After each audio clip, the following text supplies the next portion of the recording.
Bonjour tout le monde, bienvenue au cours de maths. Dans cette vidéo, j'aimerais vous faire un rappel sur comment tracer facilement le graphe d'une fonction affine linéaire. Avant de commencer, j'aimerais déjà vous rappeler ce que c'est qu'une fonction. Une fonction, c'est simplement une machine à transformer des nombres. Imaginons qu'on donne des nombres x en entrée à cette machine, et elle va les transformer, toujours selon la même logique, et me recracher des nombres y. Cette logique, elle s'appelle f de x. Pourquoi f? Parce que tout simplement c'est le nom de la fonction. F pour fonction, ça pourrait aussi être g de x, k de x, etc. Prenons un exemple concret. Imaginons une machine dans laquelle on donne 2, elle nous recrache 5. On lui donne 3, elle nous recrache 7. T'as déjà trouvé qu'est-ce qu'elle fait cette machine? Non? Alors peut-être encore un indice. Si je lui donne 0, elle nous recrache moins 1. Toujours pas? Donc la fonction 2, elle la transforme en 5, 3 en 7, 0 en moins 1, et je t'en donne encore un, moins 1 en moins 1. Toujours pas trouvé?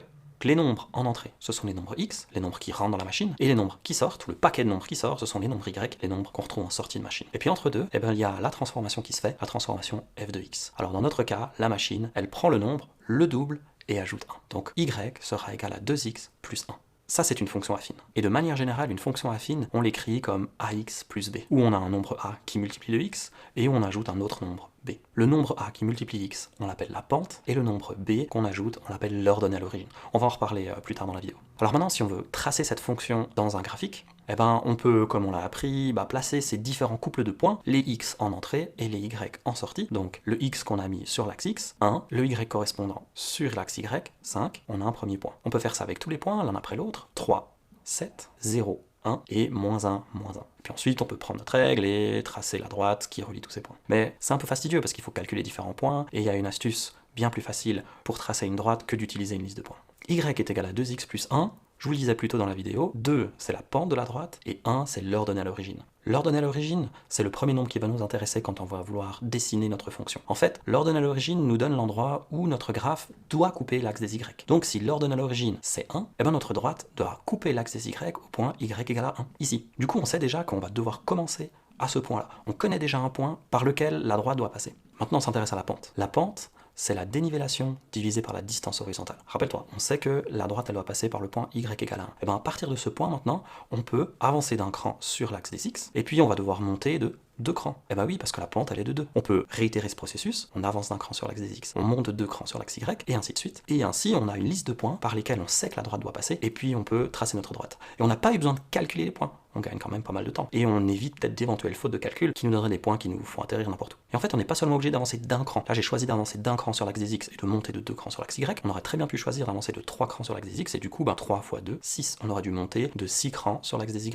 On aurait une dénivellation de 6. Ou autrement dit, si là on fait dénivellation divisée par distance horizontale, dénivellation 6 divisé par distance horizontale 3, ça fait de nouveau 2. Si on choisit de partir d'un point et d'avoir une distance horizontale de 6, il faudrait une dénivellation de 12. 12 divisé par 6, ça nous redonne 2. Prenons un autre exemple. Y est égal à moins 3x plus 5. De nouveau, l'ordonnée à l'origine, c'est 5. On va déjà placer ce premier point sur l'axe des y. On sait que notre droite, elle coupe l'axe des y au point 5. Donc on sait déjà qu'il faut partir de là. Et puis on constate que notre pente, elle est de moins 3. Ça veut dire que si j'avance d'un cran sur l'axe des x, je vais devoir descendre de 3 crans sur l'axe des y. J'ai une distance horizontale de 1, une dénivellation de moins 3. Une dénivellation ou une pente négative, ça veut dire que je dois descendre. Du coup, on peut réitérer le processus, j'avance d'un cran sur l'axe des x, je descends de 3 crans sur l'axe y, et ainsi de suite. Et comme ça, j'ai de nouveau certains points par lesquels la droite doit passer, je peux relier les points, et j'ai tracé le graphe de ma fonction affine. Alors quel est l'avantage en fait d'appliquer cette méthode, plutôt que la méthode classique où on calcule les différents points, on les met dans notre graphe et on les relie? C'est pratique surtout quand les calculs deviennent plus compliqués, si par exemple on a une fraction, et notamment si la pente est une fraction. On commence d'abord par l'ordonnée à l'origine. L'ordonnée à l'origine, c'est moins 3. Je l'ai déjà mis sur le graphique. On sait déjà que notre graphe, il va devoir passer par ce point-là. Ensuite, rappelez-vous, la pente, c'est la dénivellation divisée par la distance horizontale. Donc ici, on sait qu'on a une dénivellation de 4 et une distance horizontale de 5. Donc, on va pouvoir avancer de 5 crans sur l'axe des x et monter de 4 crans sur l'axe des y. Ensuite, on peut relier les points, et on a tracé notre droite. Voici pour ce bref rappel pour tracer le graphe d'une fonction affine. En fait, si vous avez une fonction affine linéaire, ce sera exactement la même chose. Simplement, l'ordonnée à l'origine sera toujours 0. Vous commencez par le point 0, 0. Et ensuite, de nouveau, vous avancez d'un certain nombre de crans sur l'axe x, la distance horizontale, et vous montez d'un certain nombre de crans sur l'axe y, la dénivellation. J'espère que cette vidéo vous a aidé, et portez-vous bien.